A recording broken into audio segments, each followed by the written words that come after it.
Sans plus tarder, on parle produits de bourse dans Direct Investisseur avec Christophe Grosset qui est en ligne avec nous, responsable des produits de bourse chez Unicredit. Bonjour Christophe. Bonjour à vous. Comme toutes les semaines, vous nous faites un petit aperçu des volumes traités, des produits de bourse les plus traités. Qu'est-ce que ça donne sur ces derniers jours ? Mais en fait, le début du mois est très dynamique. Alors c'est souvent ce qu'on est habitué à dire, mais si on regarde les chiffres, effectivement, depuis le début du mois de décembre, donc on parle d'une dizaine de séances de bourse, on a déjà échangé 159 millions d'euros sur les produits de bourse, ce qui est relativement important puisque on se rappelle que au cours du mois de novembre, nous avions atteint le chiffre de 320 millions. Là, il nous reste, c'est vrai, un mois qui sera peut-être moins actif sur la fin, puisque nous allons clôturer l'année. Mais en ce début de mois, le sentiment qui se dégage, c'est que nos investisseurs se préparent dès à présent à se positionner sur des tendances de 2018.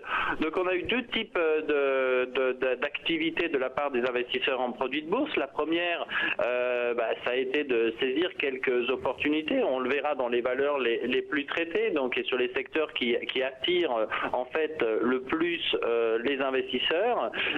Puis quelques opportunités qui ont en effet qui ont attiré le marché. Donc un début de mois très actif.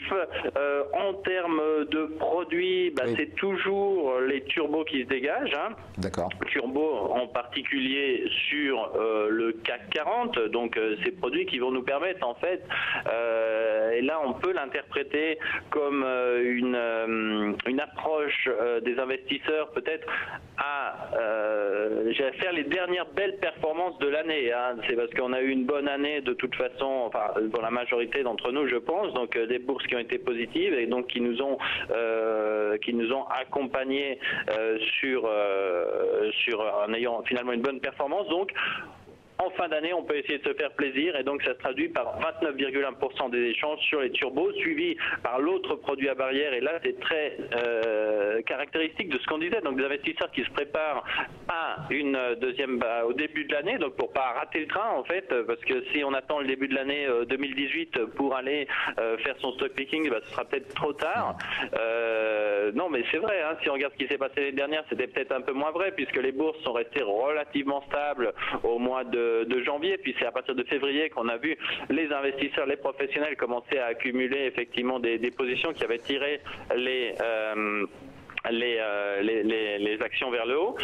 Donc on en est pour l'instant donc sur cette prise de position. Les secteurs qui ont effectivement le plus attiré, toujours les bancaires, donc qui sont dans les actions les plus traitées. Donc naturellement, on va retrouver Société Générale dont on avait déjà parlé. Peut-être intéressant, dernier commentaire peut-être sur la situation. Qu'est-ce que font les professionnels?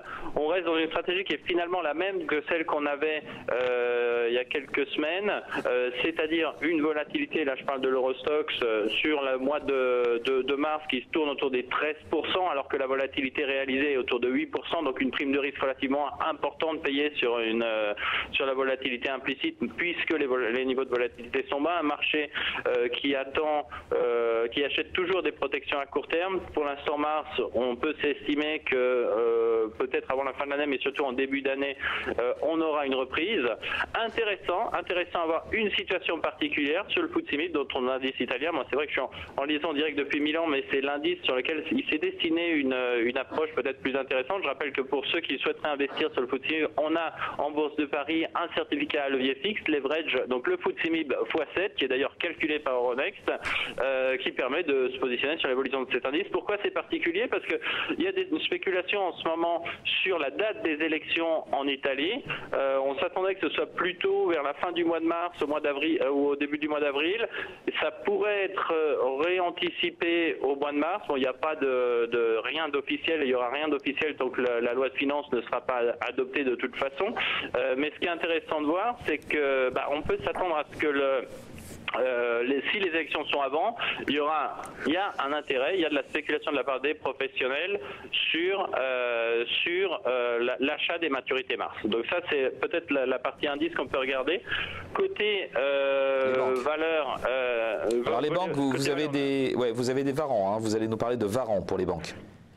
Oui, les varants, parce que c'est un actif sur lequel il peut y avoir une situation de volatilité qui se dessine. Il y a une situation de volatilité assez spécifique qui se dessine sur Société Générale, c'est-à-dire que la courbe de volatilité est relativement plate. Il n'y a pas vraiment de... Enfin, je dirais que tendanciellement, si on va regarder, elle est plate. Donc, il n'y a pas de grosse différence entre les niveaux de volatilité, ce qui veut dire que fondamentalement, les puts à moyen long terme sont relativement plus économiques que ce qu'ils devraient être, alors que les calls sont un peu plus chers que ce qu'ils devraient être. Donc, il y a des anticipations de reprise. Bon, ça, c'est peut-être une considération générale sur le secteur. C'est vrai que la stabilisation et la normalisation de la politique de la BCE amène effectivement peut amener à des estimations positives sur le secteur bancaire. Société Générale, ça s'est représenté de cette façon. Donc effectivement, la seule chose qu'on pourrait faire d'un point de vue technique, c'est si on était à contrario baissier sur les banques, acheter effectivement des puts, donc des varants puts un peu moins chers. Sinon, dans les valeurs, naturellement, BNP, on n'en avait pas parlé récemment, mais qui continue de caracoler en tête dans les sondages avec 2,4% des échanges, ce qui la place tout de même au niveau de la troisième, la valeur la plus traitée. Donc là également, on trouve un ensemble de varants put et call, donc en fonction de son scénario et de son effet de levier. On ira chercher, on le dit, des maturités juin pour la situation de volatilité qui globalement se dessine. S'il devait y avoir des incertitudes sur la normalisation ou quoi que ce soit, on peut en bénéficier effectivement par le biais de ces produits, et donc c'est quelque chose qui nous permettra de saisir le début de l'année. Alors oui, des turbos illimités là, hein. Vous vouliez nous parler de 2 turbos illimités, en l'occurrence sur Peugeot et sur Ubisoft. Oui, Peugeot, on avait parlé de Renault la semaine dernière, sur lequel on a une situation qui était relativement spécifique. Alors ça n'a pas tenu, c'est-à-dire que les investisseurs ont vraiment privilégié Peugeot par rapport à Renault, bien que la situation était peut-être, la situation technique était peut-être plus intéressante sur cette valeur. Donc Peugeot qui se dessine comme la valeur la plus active. Très bien, on a fait le tour. Ubisoft ? Ubisoft, c'est peut-être la valeur qui prendra le dessus sur... il y a une grosse actualité, de toute façon en ce moment, Atos, Gemalto sur les technologies, qu'on s'attend effectivement à ce que Ubisoft et les investisseurs effectivement suivent cette valeur pour rester dans le secteur et donc aller saisir un mouvement qui est la troisième valeur de la catégorie, qui pourrait nous apporter des belles performances. Parfait, merci beaucoup Christophe Grosset d'avoir été avec nous pour ce tour d'horizon des produits de bourse. Responsable Christophe Grosset des produits de bourse chez Unicredit. Très bonne journée.